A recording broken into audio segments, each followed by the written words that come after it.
Good morning, everyone. Welcome to part 4 of the Mercer County Resource Roundup series. I'm Kyle McEwen, Executive Director of Mercer County Better Together. And today we have Adrian Madunik with us of the Illinois Department of Commerce and Economic Opportunity to focus in on the Business Interruption Grant, or BIG program. Round 2 of that program is available now, and businesses and some nonprofit organizations are eligible to apply for this program.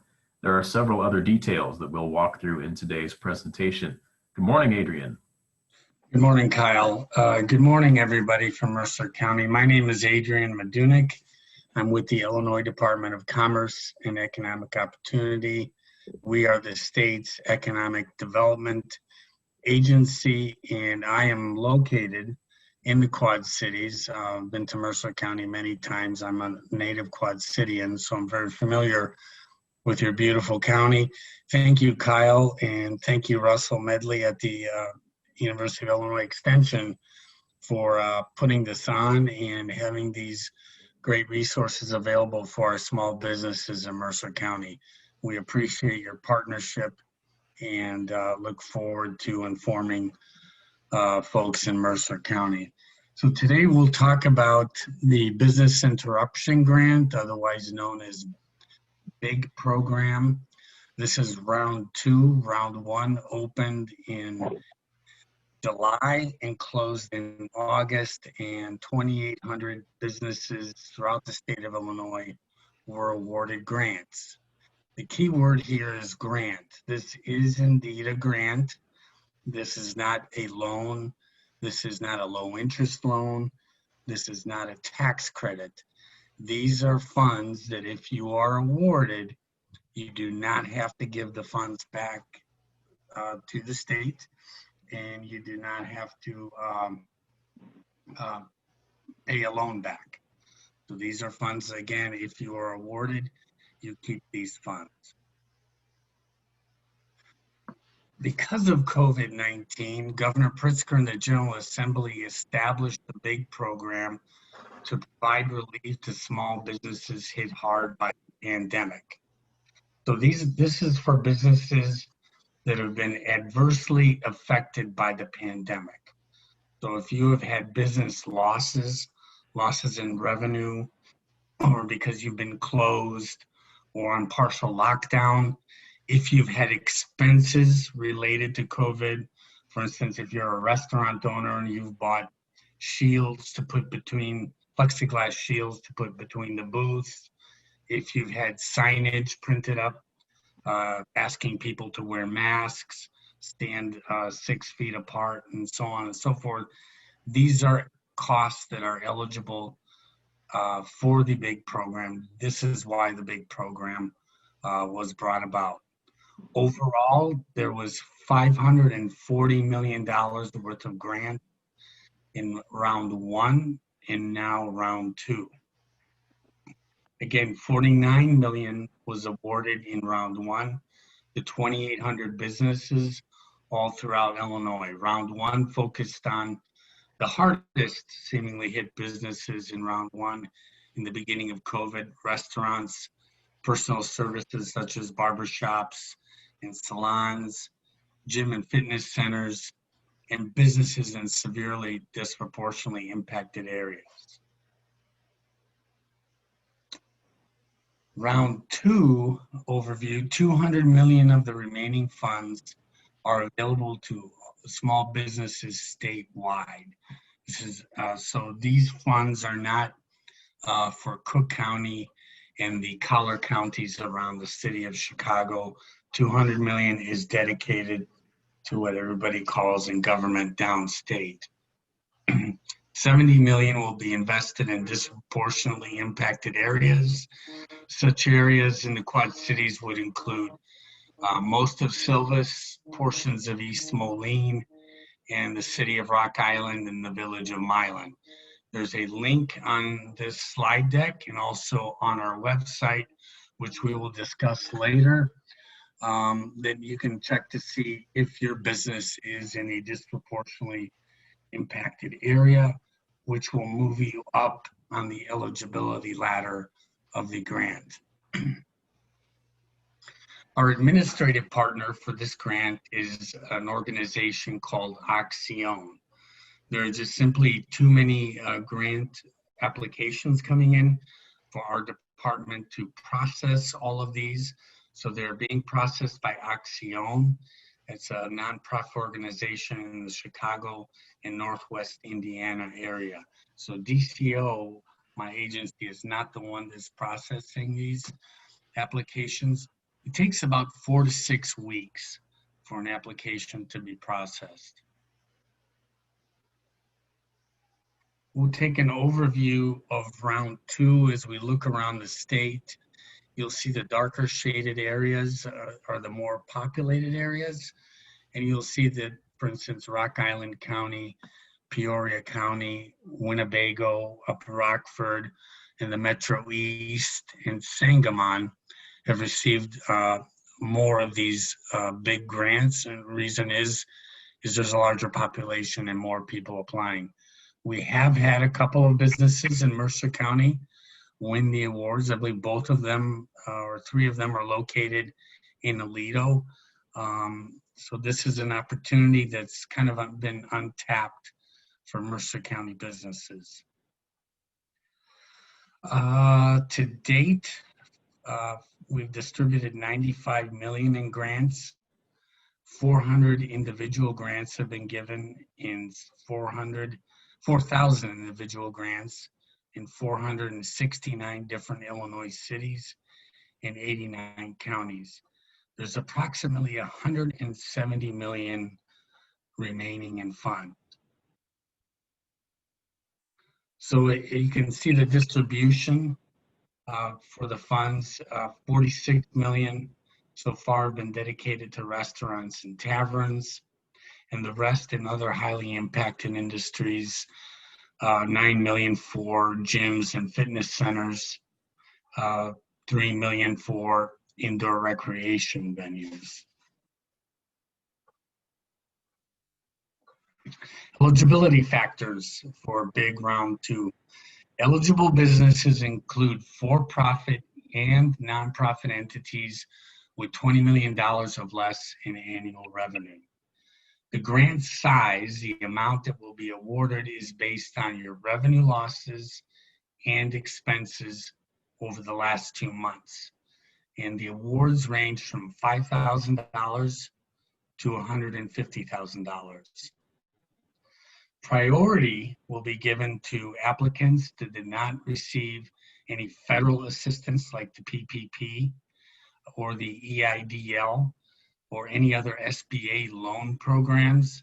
However, if you did receive PPP or the SBA emergency economic disaster loans, that does not disqualify you for applying for big. It just moves you a little bit down the ladder in terms of priorities.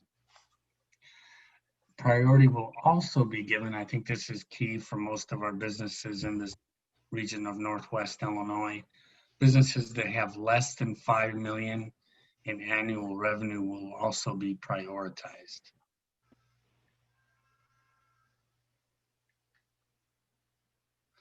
$60 million will be set aside for businesses in heavily distressed industries. These industries include event spaces, music venues, performing arts, indoor recreation, museums, and charter and shuttle bus services.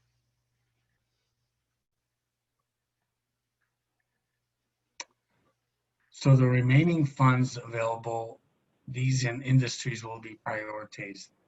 Independently owned retail, restaurants and bars, fitness centers, tourism-related industries, including lodging and accommodations, and support services for arts or events.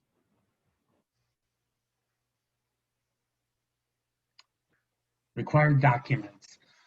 Later on, we'll take a look at the DCEO webpage, which has the information on the big application in general. It also has a help link where after you have applied, you can submit a question. If you had a question on the status of your application or a specific technical question you can ask, and Acción will reply within 24 to 48 hours. The list of required documents is also listed on our website, and it's also actually listed on the application itself, which we'll see a little bit later. So you'll need your 2019 tax return. If you didn't file 2019 and you're running on an extension, you can make a note of that on your application. You'll need a July 2019 bank statement, July and August of 2019, and July and August of 2020 for comparison purposes. You'll need to upload a signed W-9 and an ID, driver's license ID or your business ID. It's part of the application. There really isn't a whole lot of requirements to submit with your application, and the application isn't as onerous as trying to get a loan or even filling out an application for financing to buy a car or a home or another big ticket item. I really like to stress that this application is not horrible to fill out. Many businesses choose to use their accountant, and the fees are usually a couple of $100 to have your accountant do this if you don't have time yourself. Key do's and don'ts for the big application. Do take time to ensure your application is complete and accurate as possible. Any inaccuracies, anything not completed will delay your application, and as I said earlier, it's a 4 to 6 week window for processing anyway. Ask for assistance. You'll see my contact information at the end of the slide deck, or ask Kyle how to get a hold of me if you lose that. I'd be more than happy to help with the initial questions and try and help you get an answer for your questions. Do save your answers on a separate document in case you experience any delays in doing the application, so you don't lose the information. Don't forget to double check your answers prior to submitting. I would urge you to triple and check 4 times over all of your answers. Don't choose a heavily impacted industry, priority industry, or zip code that isn't applicable to you. This will only delay and negatively impact your consideration for a grant. And that's something that's really important. We've seen several businesses have applications denied or delayed because they inadvertently use an automatic form filling feature that's on their browser. A company in Henry County had 3 associated companies. They were applying for a big grant for only one of them. The information got auto-filled on another company that they had that they weren't intending to get a grant for, and their grant was denied based on this, and now unfortunately they are closed. Again, if you need help, don't worry about going to these other resources that are listed on the website. Just please get a hold of me and I would be more than glad to help you. And I think Kyle's become also pretty good at answering some of the initial questions that come along with the big application. We began accepting applications on September 17th. Again, there's still about $170 million that has not been awarded. There's no end date for this program. There's no deadline to apply. The grants will be awarded on a rolling basis. So instead of, I tell people, instead of applying quickly, apply carefully. Again, there's a help button to click right in English or Spanish. You can submit a question ahead of time or after your application is submitted to Acción for an answer, and they should reply within 24 to 48 hours. This is our agency, Illinois Department of Commerce and Economic Opportunity webpage. The Business Interruption Grant Program page is very prominent. It provides all kinds of information, initial information on what the funding can be used for, how much is still available. And again, here the help button to submit a question. The grant application itself, the link is on there. Frequently asked questions and application tips Q&A is also available on the website. And then now we're going to the application itself. Okay, you'll see our partners at the top right, Oxyone. Again, it goes through the eligibility criteria. One of the criteria is you've had to have started your business before December 1 of 2019. So this grant is not for startup businesses that have not been in business since December 1 of 2019. Again, now we're starting to go through the application itself. You don't see a lot of fine print anywhere. It's basically fill it in. Everything with a red asterisk must be filled in. Pretty straightforward stuff.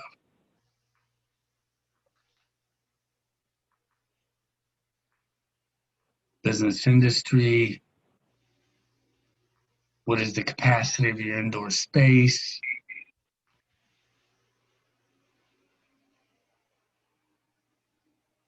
Asking about tax returns, asking did you receive any other emergency aid? Again, if you did receive the Paycheck Protection Program or the EIDL loan from the Small Business Administration, that does not disqualify you, or if you received the big grant in round 1, or if you applied in round 1, you can still apply in round 2. If you applied in round 1 and you did or did not receive the grant, you can still apply in round 2.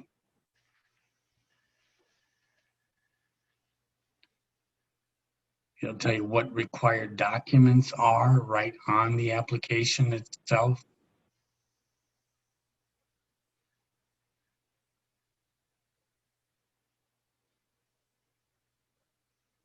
How to upload those documents with your application.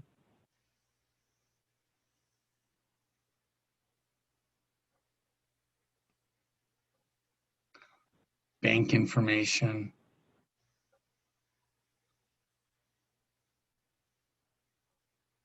Then you have to sign your application. And don't forget to hit submit. Again, apply carefully rather than quickly.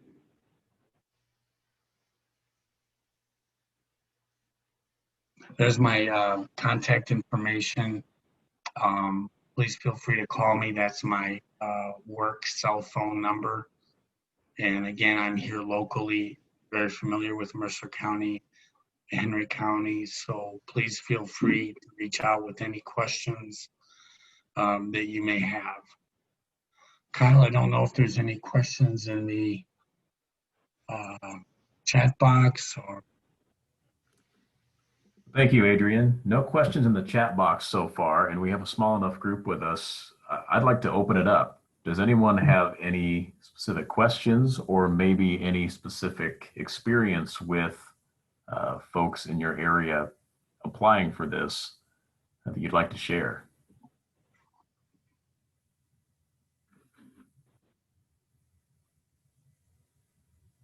This is Al. I have a clarifying question. Only businesses and not-for-profits, no local governments in this process, correct? I couldn't quite hear that question. So Al, I think you were asking, correct me if I'm wrong, that just businesses and nonprofit organizations are eligible and not local governments? Was that your question? That's correct, Kyle. Yep, that's correct. Local government entities are not eligible for the big grant. Adrian, can you go into some detail about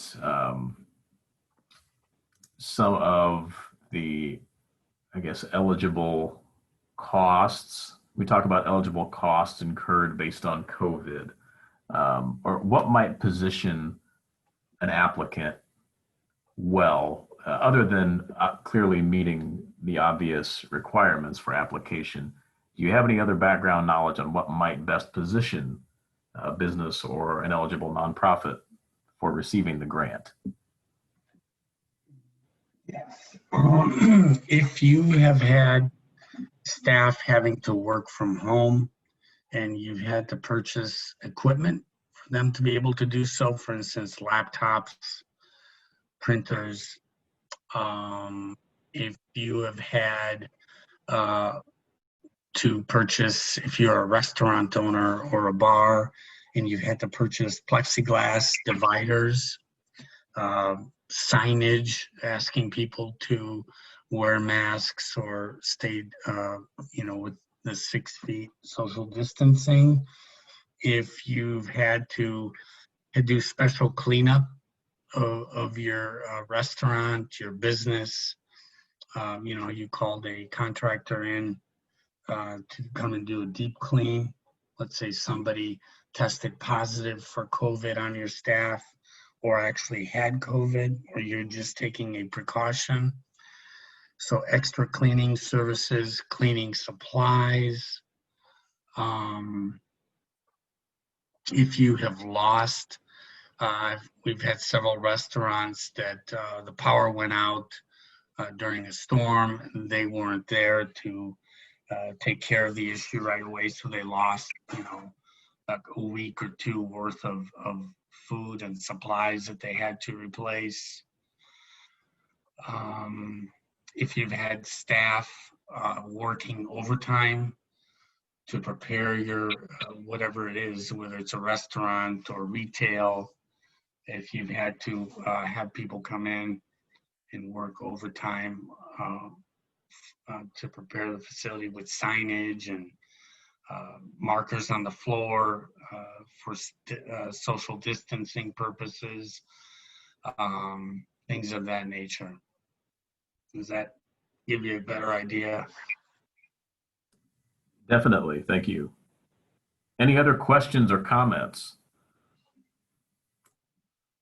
Adrian, I have a question. This is Russell from University of Illinois Extension. Yes. You mentioned not using the auto fill forms that a lot of companies have, and you mentioned a company in particular that did it and made a mistake, and you said they were closed out. Does that mean they can't apply again? And did they apply in this round two, or did they apply in round one? If they applied in round one, can they apply in round two? They applied in round one. They're eligible to apply in round two. Okay. But it ended up impacting them so negatively. I mean, they were really depending on the grant. Okay. Yeah. But they had, what happened is they were applying and they had the wrong address in for the business. They had the wrong contact information in. It was somebody different for that particular business. And so one of the key things along with that is that once you apply, you really have to be diligent in checking your emails every day, because Acción may come back with a question.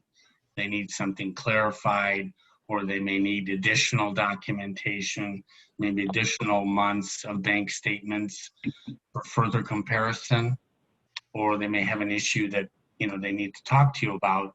If you're not checking your email, including your spam, you may miss something. That was also one of the things that the business ran into. Okay.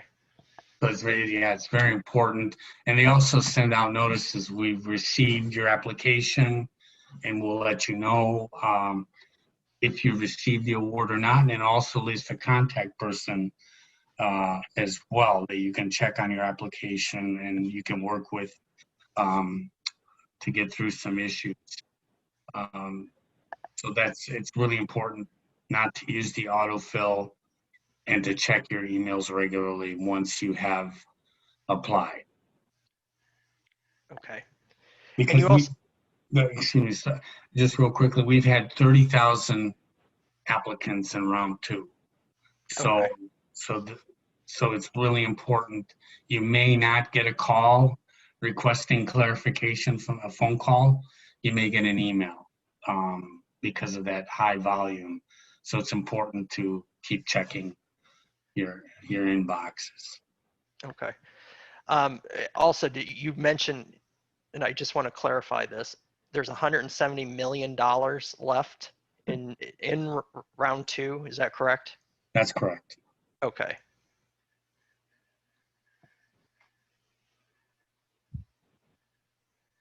Does this include cottage industry businesses?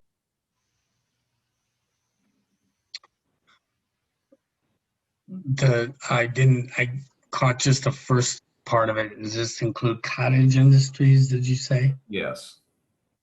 Yes. And Adrian, when I went back and looked at the eligibility information, not all nonprofits are eligible. I believe it listed out 501c3, C6, and C19s. Is that correct? That's correct. For those who may not know what those main differences are, do you have a reference point to share on what typically, you see with each of those types of 501? I haven't dealt with any right now so far, so I couldn't answer that question. That's a good question for me to look up. And Adrian is very good at that. He's a great connector, and he's been quick to help us out in Mercer County, especially during all of this in 2020. Anything else for Adrian?